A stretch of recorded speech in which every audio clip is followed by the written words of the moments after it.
এখন সৌদি আরবের কাজে যেতে মানে কি পরিমাণ জ্বালালি কবুতর।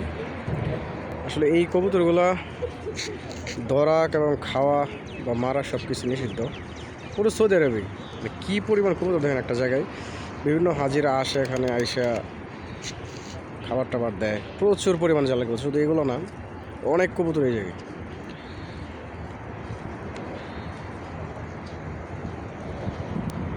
জুম করে দেখে আপনাদেরকে, দেখেন অবস্থা, প্রচুর কবুতর এই জায়গায়, অনেক।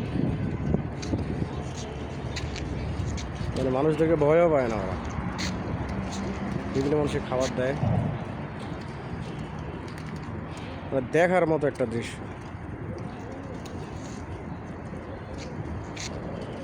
শত শত কবুতর এখানে আমার পায়ের কাছে দিয়ে হাঁটতেছে।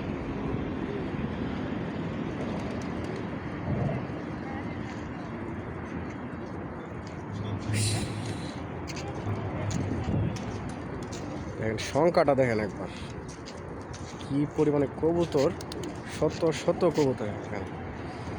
এখানে ওদের জন্য খাবারের ব্যবস্থা আছে, এখানে যে নির্দিষ্ট জায়গা আছে, এখানে হাজিরা খাবার দেয়, এখানে পানির ব্যবস্থা আছে।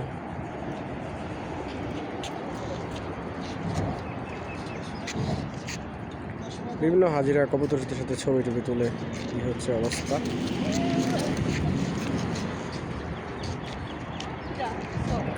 তো এটা হচ্ছে মক্কা আজিজিয়া। এখান থেকে হারাম শরীফ সর্বোচ্চ 5 থেকে 6 মিনিট লাগে হারাম শরীফ যেতে। হচ্ছে মেইন রুট। এখান থেকে হাজিদের বাস চলাচল করে। এটা হচ্ছে হাম্মাম, পাবলিক টয়লেট।